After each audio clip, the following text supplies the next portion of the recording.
Good afternoon, Kevin. Hello.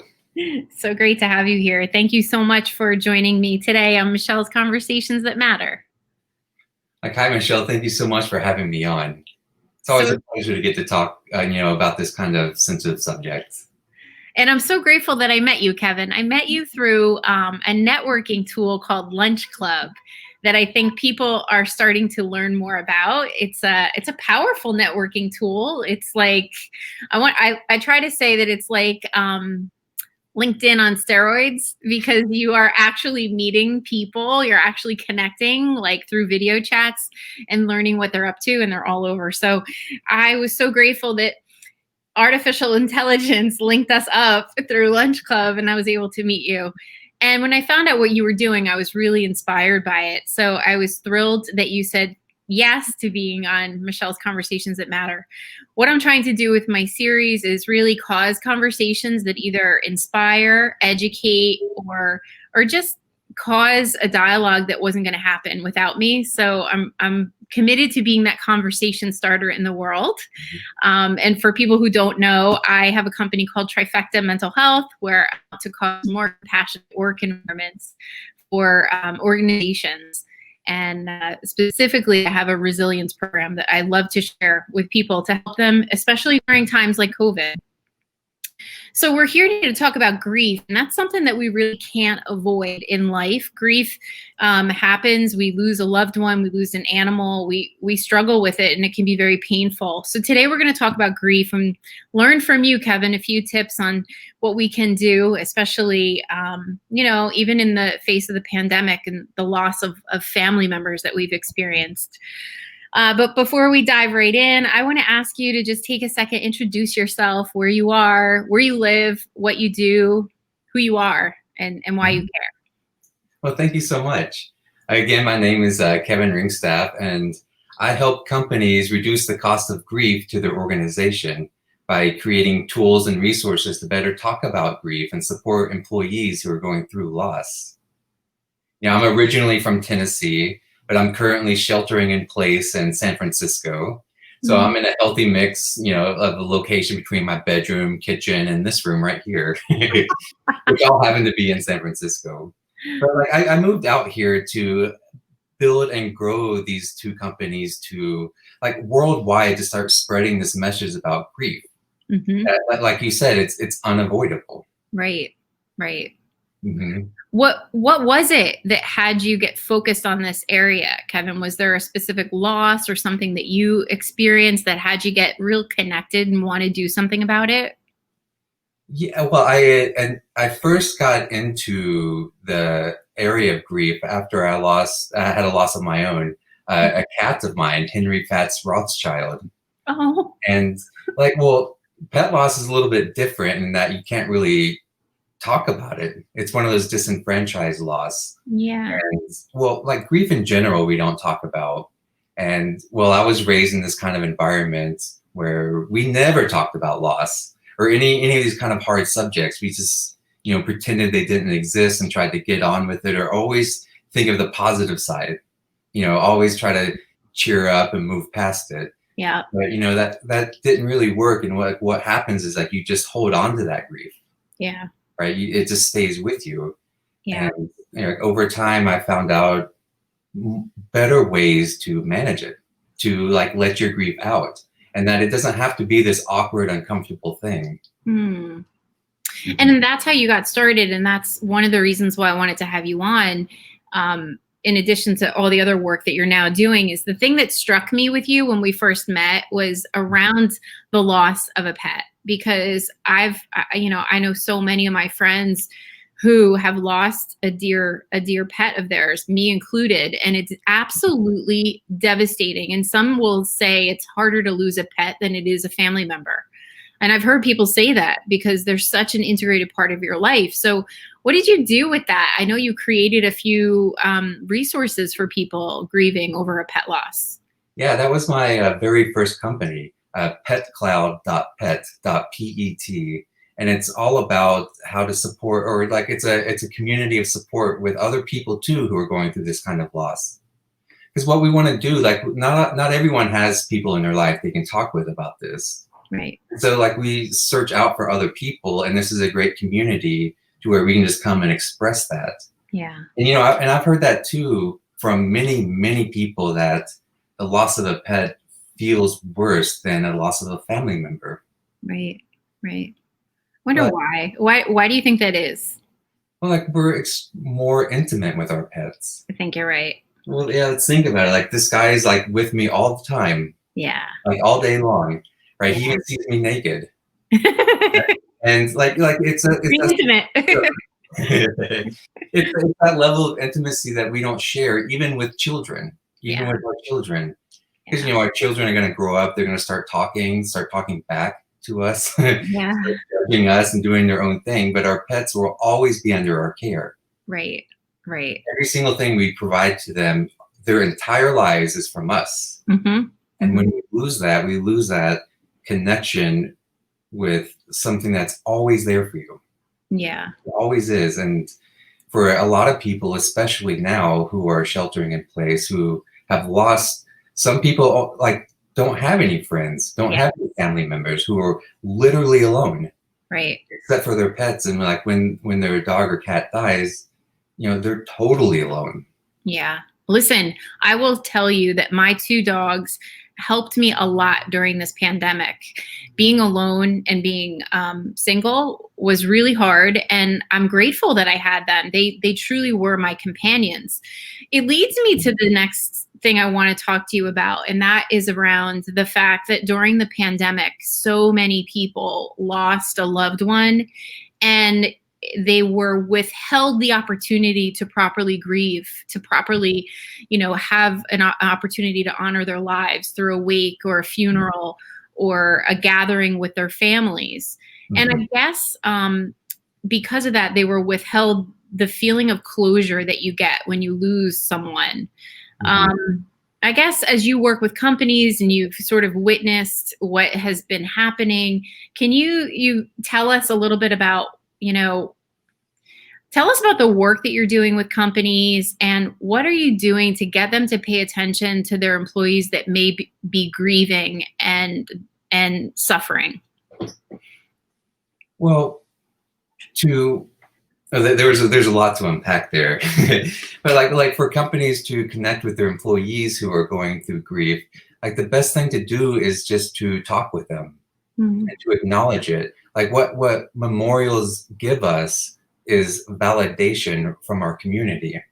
Yeah. When you have a loved one who dies, you go to a funeral and everyone else comes together. They all share those stories. They all provide you that support, that validation, and like, I know you're suffering and I'm sorry for your loss. Yeah. Yeah.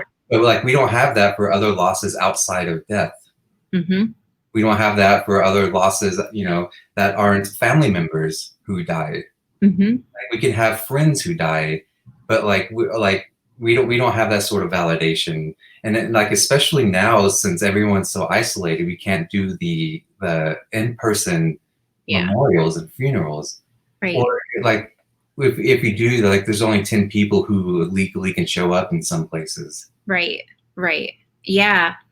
Tell us about the online memorial service idea that you've been sharing with your people. And so one thing I've started to do is to do online memorial ceremonies. And like, I do them specifically for pets because they're such an integral part of our lives.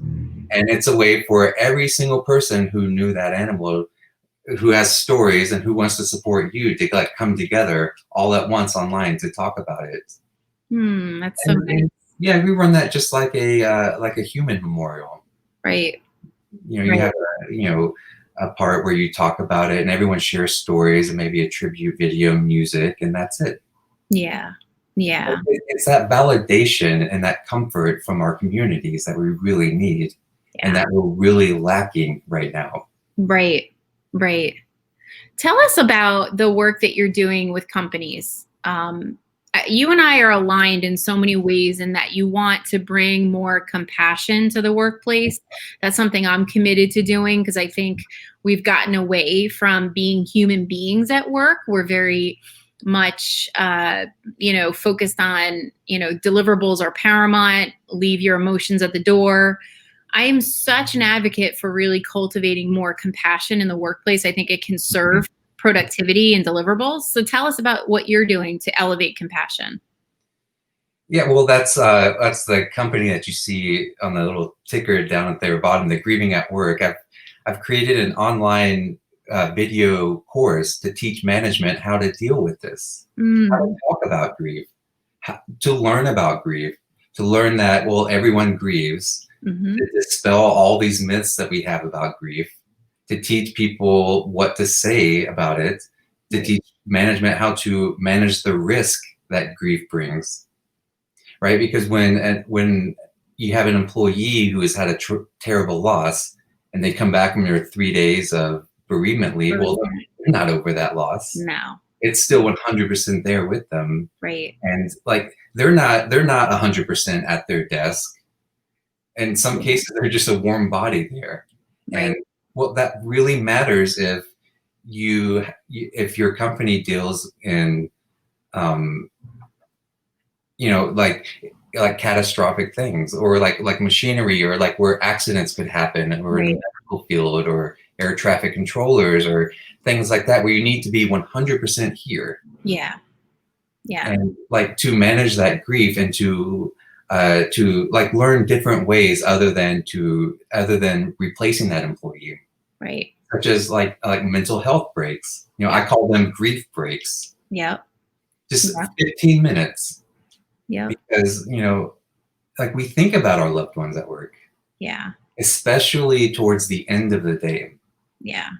because the end of the day is when the work's done and you go home to that empty house, Yeah. Yeah. to those empty space where they used to be. Right. Right. Yeah. I think it's uncomfortable, and for employers to address it, I think is a very courageous thing to do. So I applaud organizations that address mental health, that address, Mhm. grieving employees. I think that we need more compassionate leadership within companies that really get it. What do you say to someone who just doesn't know what to say, or doesn't know how to address if they know someone just lost a loved one or even lost a pet? Like, what do you recommend? Well, first, there's nothing that you can say that's going to undo the loss. Right. So it's not about as much as what you say, it's about what you do and how you show up for them. Hmm. Like, what you say is, "I'm so sorry." That's it. That's it. And then you listen for them. Yeah. Like, you just be there for them, and that's an uncomfortable silence sometimes. Right. It can be awkward sometimes. Grief is uncomfortable. It is. But it's it's not hard to support someone going through that.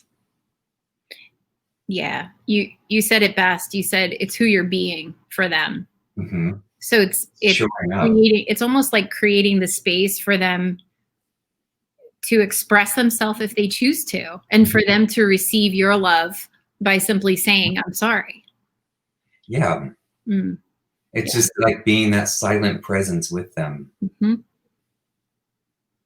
And what I like to remind people over and over again is that there's no finish line for grief.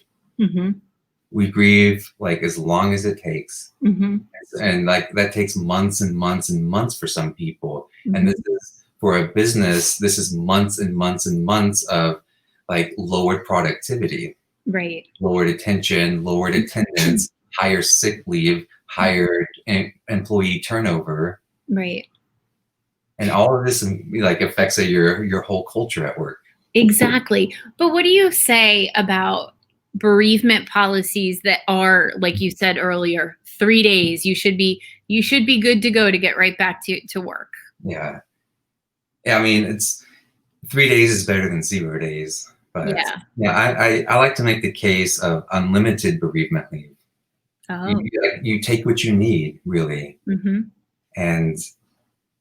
and that will pay off in the long run too. Because like if you give your employee a day if they need it, hmm right? Like, they're going to come back with a higher motivation, higher enthusiasm to work because they want to work for you because you're supporting them. Yeah. Like you, the manager, if they have that support at work, they're not going to be like afraid to go into work if they're having a bad day. Right. Because they know they can take a break in the middle of the day if they need. They know they could go home if they need. They know that their job is going to be there, and it takes all that stress and anxiety out, and it lets them focus more on their healing, which is better for you, the employer, and it saves you a ton of money. I would think. What is the role of the people leader in an instance like this? Because that's sort of my sticking point, right? Because your people leader is the face of the organization, and how I feel about my company is how my people leader interacts with me, extends compassion to me, it cultivates trust with me. Mm-hmm. So how do you feel about, like, what is the role in your eyes of a people leader around that?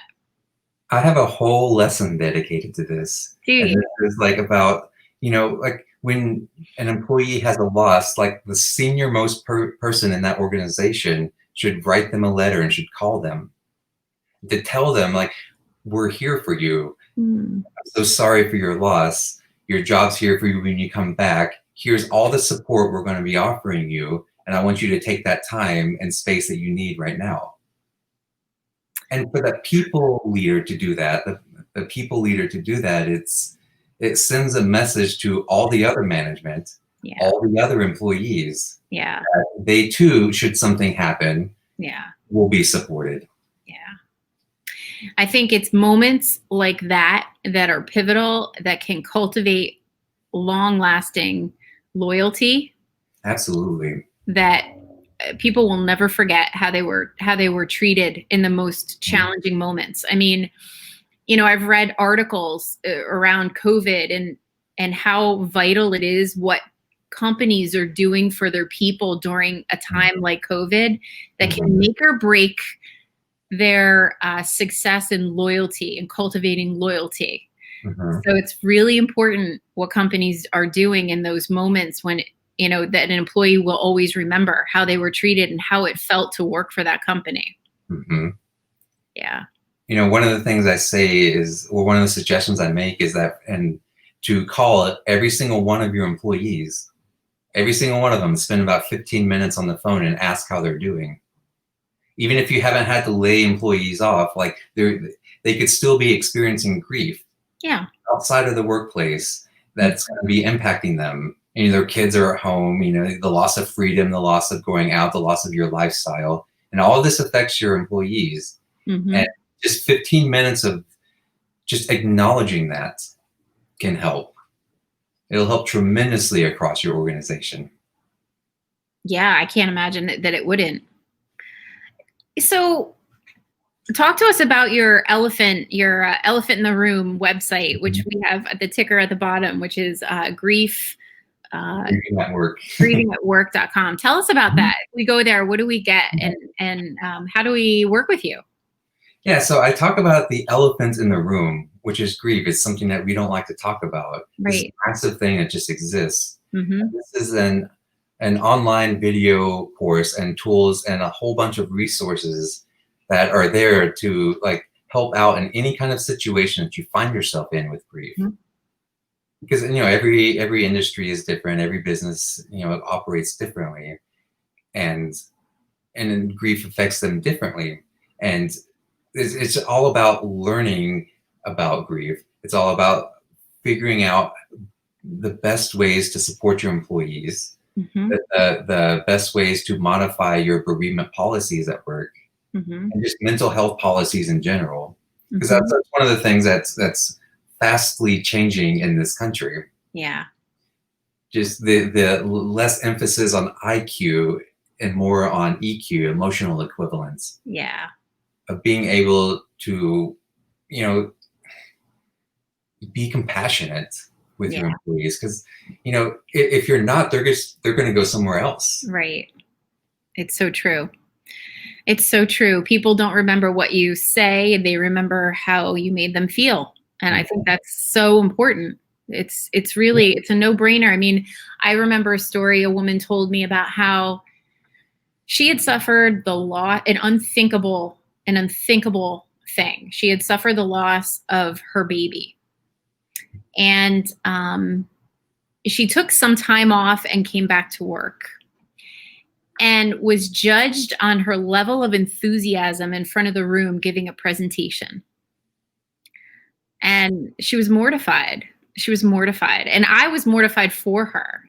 Like that you would be judged on your energy level or your level of enthusiasm, and you just buried your baby. Like that's the kind of environment we need to just, eradicate. Like those types of cultures just don't work. And a lot of that is just like education. Yeah. Like me, like I wasn't raised knowing how to do this. Right. I've been doing this for about 4 years, but about 6 years ago, I would be one of those people to say, some of these like myths about grief, like, well, it's been 6 months. Like, how, are you still sad about that? Wow. It's what we're taught our whole lives. Yeah. Get over it. And that's okay. Right. Like, that's what we're taught. But, we can learn differently. And it's personal. Yeah. I think you have to get that it's personal. It is a personal process. What might take you 3 months might take someone else 6 months. And so when you're looking at your watch going, it's 6 months, you should be fine. Shame on you, because there's so many things that come into play on how people heal, what they're doing for themselves, past traumas, past experiences that have them relive the same pain. There's just too many variables for us to be putting people in boxes around grief. Yeah. So many types of loss too, like divorce. Oh yeah. Breakups, right? There's no memorial ceremony for a breakup. Right. There's no public acknowledgement of that. It's, well, why don't you, just get back out in the dating world again. That kind of thing, just replacing the loss, but that doesn't work because you still hold on to that. Say more about that, will you? I mean, just say more about the fact that society expects us to just sort of get up on the horse again or get going. Yeah, well, society expects that because, society wants happiness. It feels good to be happy and jolly and all that, but no one's happy all the time, or they're faking it. And like society wants that because society is uncomfortable with these feelings, anything other than happy. Like you've heard the expression, laugh and the world laughs with you, cry and you cry alone. Yeah. I like to flip that around. Like how ludicrous would it be if every time that you laughed, you had to get up and leave the room and go laugh privately, go be happy privately. Because you don't want to infect the rest of the room with these emotions that you have. Like we have a plethora of emotion, and it's not all happiness. You're absolutely right. You're absolutely right. What other nuggets can you share with us from your teachings, from your videos, or from what are some of the nuggets that you can share with us about this? I feel like you are a wealth of knowledge, and I want to pump you for nuggets. Well, it's something that anyone can do, and you can do this not only when you learn this, when you go through this course that I offer, when you learn this on your own. Like you not only support everyone in the office, but you support your loved ones too. Like if a friend of yours goes through something, how do you support them? Because you care about your friends, right? And it's all about continuing to show up over and over and over again, months down the line. And it's like, and I like to tell people to do specific things for people. Like one of the things I tell people not to say is, let me know if there's anything I can do. Oh, really? Okay. Yeah. Because when you're grieving, you don't know what you want. Or call me if you need anything. Well, do you really mean that? If they need something at 3 a.m, if they're just a mess crying, and they call you, are you going to be available for them? So be more specific with it. Yeah. like this Friday, like I know you don't want to go out because you just had a breakup, so I'll come over and we'll have a bottle of wine and just chill in your house and like have some Netflix or something or whatever you want to do. Mm-hmm. Or Be I'll mow specific. your lawn this Saturday. Mm-hmm.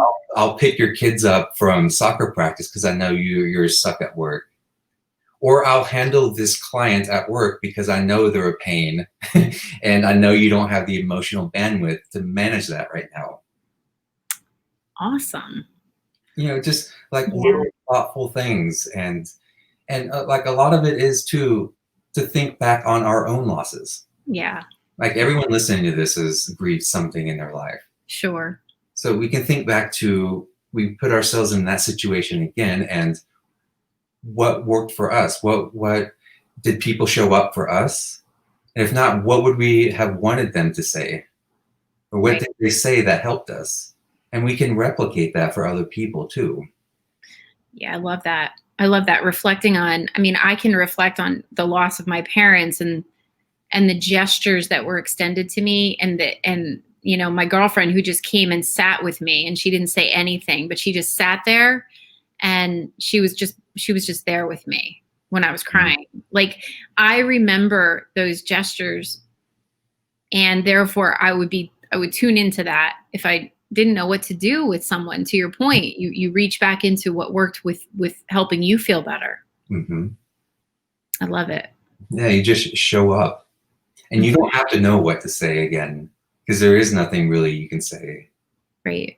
But it's just, listening. Yeah.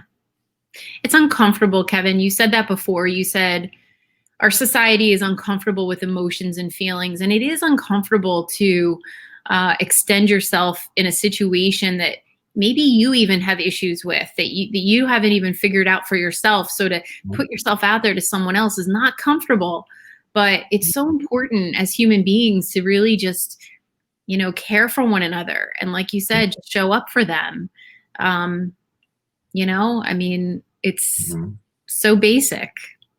Yeah, it's so basic. Amazing.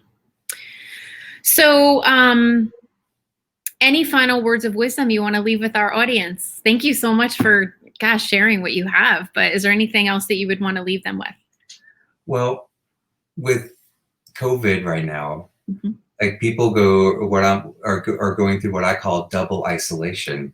Yeah. Grief is normally isolating, but now you have the absence of everyone physically in your life. You can't go up and give someone a hug who's had a loss.